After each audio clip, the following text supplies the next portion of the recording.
అనారోగ్యం, ఉద్యోగం, వ్యాపారం అప్పులతో బాధపడుతున్నారా? వెంటనే జేకేఆర్ గురువు గారికి కాల్ చేసి అపాయింట్మెంట్ తీసుకోండి.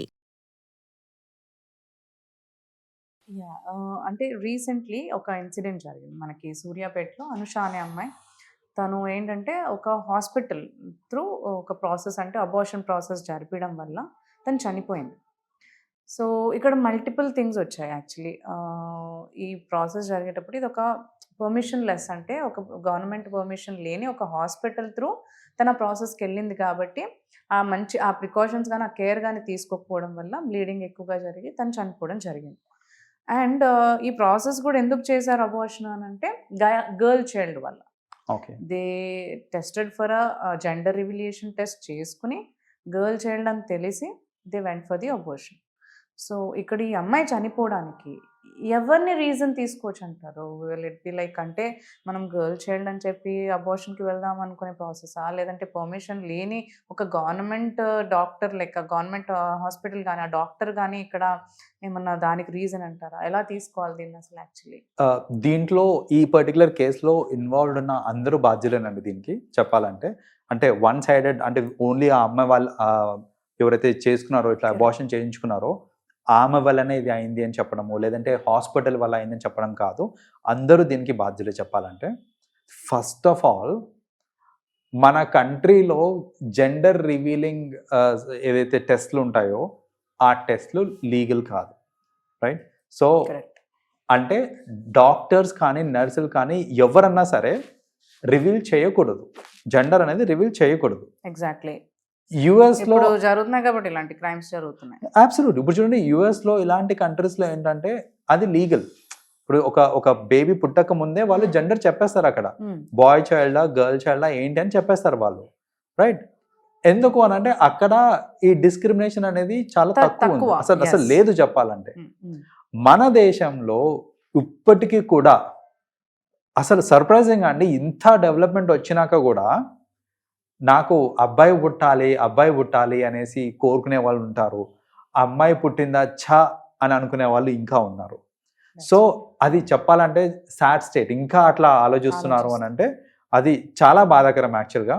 అండ్ అలాంటి వాళ్ళు ఉన్నారు కాబట్టే మన గవర్నమెంట్ ఏంటంటే అది అలా జెండర్ రివీల్ చేయటం, బేబీ పుట్టక ముందు జెండర్ రివీల్ చేయడం అనేది అది నేరం అనేసి వాళ్ళు ముందే అది ఒక రూల్ లాగా పెట్టేశారు వాళ్ళు.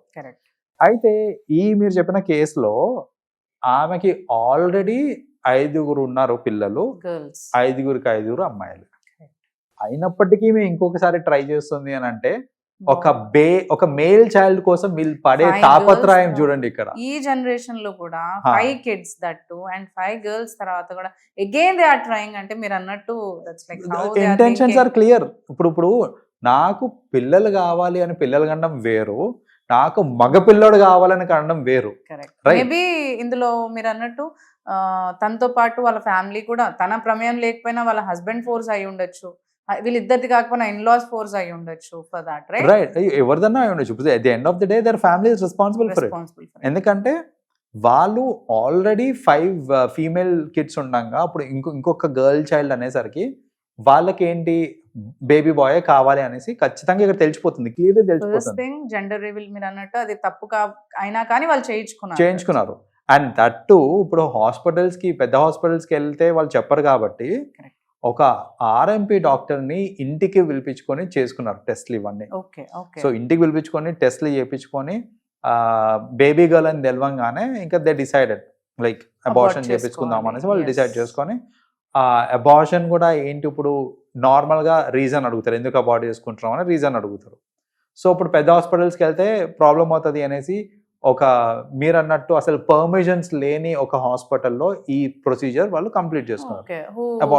అంటే డబ్బులు ఇస్తే చాలు అనుకుంటారు యాక్చువల్లీ, దే డిమాండ్ అంతే చేసుకొని వాళ్ళు డబ్బులు ఇచ్చుకొని వదిలించుకుందాం అనే దీంతో ఇచ్చేసుకున్నారు.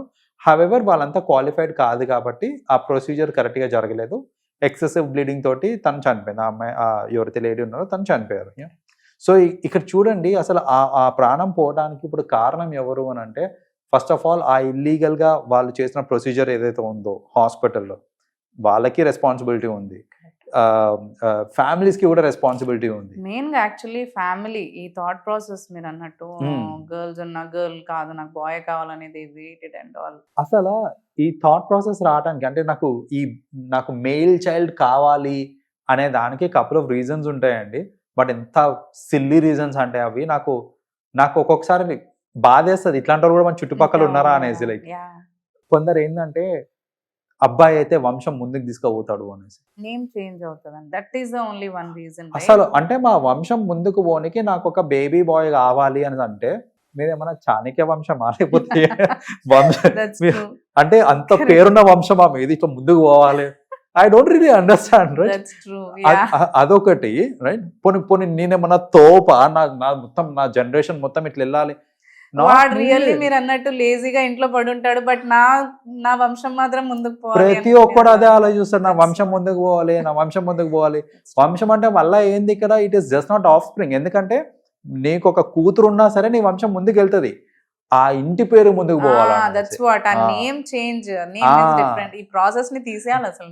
అదే ఇప్పుడు ఆ ఇంటి పేరు ముందుకు పోవాలి అనే ఆ తాపత్రయం అంతే. రైట్. బ్లడ్ ఉండదా అంటే ఆ డాటర్ లో కూడా సేమ్ బ్లడ్ ఉంటది actually. But she is not carrying that name in forward. That is the only one reason they are going for this. రెండో రీజన్ ఏంటంటే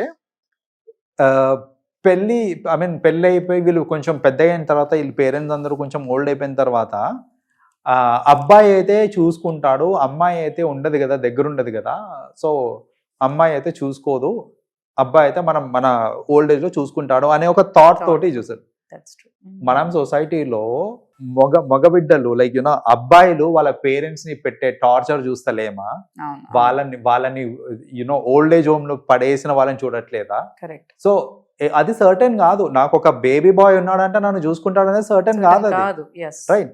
అట్ ది సేమ్ టైం ఇదే సొసైటీలో ఫీమేల్ చైల్డ్స్ ఎంత బాగా parents ని చూసుకుంటున్న instances ఉన్నాయి మనకి.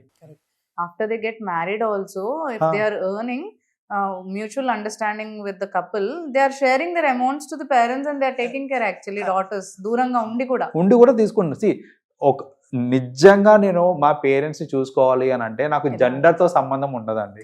నేను అబ్బాయి అయినా కానివ్వండి, అమ్మాయి అయినా కానివ్వండి, నేను చూసుకుంటాను. చూసుకోవద్దు అని ఫిక్స్ అయితే ఏమన్నా కానివ్వండి నేను చూసుకోను. జెండర్ తోనే సంబంధం లేదు అక్కడ. ఒకే ఇంట్లో ఉంటాం కదా చూసుకుంటారా అంటే కూడా అది కాదు. అంటే చాలా మంది ఏమనుకుంటారంటే అమ్మాయి అయితే పెళ్లి అయిపోయి వెళ్ళిపోతుంది కదా, అబ్బాయి అయితే దగ్గర ఉంటాడు కదా అని అనుకుంటారు. దగ్గర ఉంటేనే గొడవలు ఎక్కువ అవుతాయి. రైట్. సో ఇవన్నీ అర్థం చేసుకోకుండా ఐఎమ్ నాట్ సేయింగ్ దట్ అందరు అబ్బాయిలు ఇలా చేస్తారని చెప్పట్లేదు. నేను ఏం ప్రూవ్ చేద్దాం అనుకుంటున్నాను అంటే అబ్బాయి అయిపోయినంత మాత్రాన చూసుకుంటాడని కాదు, అమ్మాయి అయిపోయినంత మాత్రాన చూసుకోదు అని కాదు. అబ్బాయిలలో కూడా ఇద్దరు ఉన్నారు, అమ్మాయిలలో కూడా ఇద్దరు ఉంటారు. మనం చూసుకునే వాళ్ళు ఉంటారు, చూసుకునే వాళ్ళు ఉంటారు. సో దాన్ని పట్టుకొని చిన్నప్పుడు బేబీ గర్ల్ పుట్టంగానే ఎంతో మంది చూస్తుంటాం మనం ఏంటంటే పిసికి చంపేయడం అనేది అట్ వెరీ యంగ్ ఏజ్ చూస్తుంటాం, పడేయటము, ఇలాంటివన్నీ చూసి అబాండన్ చేసేస్తూ ఉంటారు వాళ్ళు. ఇవన్నీ చూస్తున్నాం మనం ఇక్కడ. రైట్. సో ఇవన్నీ అవ్వడానికి మేజర్ రీజన్ ఏంటంటే ఇది నన్ను చూసుకుంటారు అనేది, మన వంశం ముందుకు వెళ్తుంది అనేసి. ఇంకోటి ఏంటంటే చాలా మంది ఖర్చు, అమ్మాయి అంటే ఖర్చు, పెళ్ళయ్యేటప్పుడు కట్నం ఇవ్వాలి, అబ్బాయి అయితే తీసుకొస్తాడు డబ్బులు, ఖర్చు పక్కన పెట్టిన డబ్బులు కట్నం తీసుకొస్తాడు అనేది. ఈ మెట్రిక్స్ అన్ని మారిపోతాయండి ఫ్యూచర్ లో. ఇప్పుడు మీరు అనుకుంటున్నారేమో ఆల్రెడీ కొంచెం ప్రోగ్రెస్ అవుతుంది, మారుతూ వస్తుంది యాక్చువల్లీ. మేబీ కరెంట్లీ ఎలా ఉందంటే స్టేట్ కట్నం అనే కాన్సెప్ట్ పోతుంది, లైక్ ఎక్కువ అన్నట్టు అయిపోయింది. ఫ్యూచర్ ఎట్లయితుంది అంటే ఎదురు కట్నం వెళ్తుంది. రైట్. సో ఒక అమ్మాయి కావాలని అమ్మాయికే డబ్బులు ఇచ్చుకొని. అవును విన్నాను ఇలా అమ్మాయిల్ని చంపేయడం వల్ల పుట్టగానే. ఇప్పుడు అసలు ఒక బాయ్ కి మ్యారేజ్ కి అమ్మాయి దొరకడమే కష్టం అవుతుంది అని వింటూ వస్తున్నాం. రేషియో చూసుకుంటే అసలు మ్యాన్ టు విమెన్ రేషియో చూసుకుంటే తక్కువైపోతున్నారు, అమ్మాయిలు తక్కువైపోతున్నారు. ఆబ్వియస్లీ ఏమవుతుంది అప్పుడు అమ్మాయిలకి డిమాండ్ పెరుగుతుంది. డిమాండ్ పెరిగినప్పుడు ఎదురు కట్నం ఇచ్చుకోవాల్సి వస్తుంది. రైట్. సో ఈ మెట్రిక్స్ అన్నీ మారిపోతాయి. మీరు వీటిని దృష్టిలో పెట్టుకొని పసిపిల్లల్ని చంపేయటము, యూనో జస్ట్ బికాజ్ అమ్మాయి అని మీరు చంపేయడము, ఇట్లాంటి అన్ని కరెక్ట్ కాదు. బికాజ్ ఫ్యూచర్లో డెఫినెట్గా ఇవన్నీ మారిపోతాయి. వీటిని దృష్టిలో పెట్టుకొని జనాలు ముందుకెళ్ళాలి. ఇప్పుడు ఇలాంటి రోజుల్లో కూడా అబ్బాయి కావాలి అబ్బాయిని అమ్మాయిని చంపేసుకోవడము క్లాసిక్ ఎగ్జాంపుల్ ఇది. 5గురిని కన్న తర్వాత అసలు 5గురిని ఎందుకు అన్నారు అబ్బాయి కోసం అదే అంటున్నాను, 5గురు కోసమైనా ఎందుకున్నారు అసలు? 1 or 2 జనరేషన్ లో అదే. 5గురిని కన్నారు అసలు. అంటే వాళ్ళ డెస్పిరేషన్ చూడండి, నాకు అబ్బాయి కావాలనే డెస్పిరేషన్ అక్కడ. That's true. ఇంకొకటి ఇక్కడ I want to tell another aspect అండి. చాలా మంది ఇన్లాస్, ఎస్పెషలీ అబ్బాయి వాళ్ళ సైడ్ ఇన్లాస్ ఎవరైతే ఉంటారో వాళ్ళు ఆడపిల్లని టార్చర్ పెడుతుంటారు, మొగోడిని గాను అని టార్చర్ పెడుతూ ఉంటారు. అది కనబోయేది అబ్బాయా అమ్మాయా అనేది అసలు అమ్మాయి చేతిలోనే ఉండదు. Yeah. It is with the man. అవును. సో దీనిలో క్రోమోజోమ్స్ ఉంటాయి కదా, అమ్మాయిలకి ఉండేది ఓన్లీ ఎక్స్ క్రోమోజోమ్ మాత్రమే, అబ్బాయికి ఎక్స్ ఇంకా వై 2 ఉంటాయి. రైట్. సో ఇప్పుడు ఎక్స్ క్రోమోజోమ్ రిలీజ్ అయిందంటే అమ్మాయి పుడుతుంది, వై క్రోమోజోమ్ రిలీజ్ అయిందంటే అబ్బాయి పుడతాడు. రైట్. ఇది రిలీజ్ అయ్యేది ఎక్కడి నుంచి? అబ్బాయి దగ్గర నుంచి. So at the end of the day ఇది అబ్బాయి చేతిలో ఉంది, అమ్మాయి చేతిలో లేదు. మనం ఇంకా ఊర్లలో చూస్తుంటాం. And they keep on torturing. మీరు అన్నట్టు ఆ కోడల్ని టార్చర్ చేస్తారు. అండ్ దట్టు నువ్వు అమ్మాయిని కనట్లేదు, వేరే పెళ్లి చేస్తాను అంటారు. అదే కదా, వేరే పెళ్లి చేసినా మరి బాయ్ నుంచే కదా అది వచ్చింది, మీరు అన్నట్టు. అవును, క్రోమోజోమ్స్ వచ్చేది అబ్బాయి దగ్గర నుంచే. ఇది తెలుసుకోవాలా నేను అంటున్నా. ఎందుకంటే అనవసరంగా టార్చర్ పెట్టద్దు. ఇట్లా నువ్వు అబ్బాయిని అంటలేవు, నీకు చాతనైతలేవు అబ్బాయిని కనడము, ఇట్లాంటి మాటలన్నీ మాట్లాడి ఒక అమ్మాయిని టార్చర్ పెట్టడం కరెక్ట్ కాదు. బికాస్ అబ్బాయా అమ్మాయి అనేది అల్టిమేట్లీ అబ్బాయి మీదనే డిపెండెంట్ ఉంటుంది, అమ్మాయికి సంబంధం లేదు దాంతో. She only has got X chromosomes అన్నమాట. సో ఇది కూడా I wanted to convey to people, because ఊర్లలో ఇంకా జరుగుతుంటాయండి ఇవి. మీరు అన్నట్టు నీకు చాతనైతే లేదు, మామూలుకి ఇంకోనికి ఇచ్చి పెళ్లి చేసేస్తా అని అంటుంటారు. ఎన్ని చేసినా సరే ఇట్ ఈస్ ఆన్ అబ్బాయి మీద డిపెండెంట్ ఉంటుంది. Yes. Yeah. So ultimately the thought process has to be changed అంటారు అసలు. యాక్చువల్గా అదంతా చేంజ్ అవుతే so we can like avoid these all crimes కన్నా ఇలాంటి సిచ్యువేషన్స్ మనం అవాయిడ్ చేయొచ్చు చాలా. రైట్. ట్రూ. థ్యాంక్ యూ అండి, thanks for sharing the information. Thank you.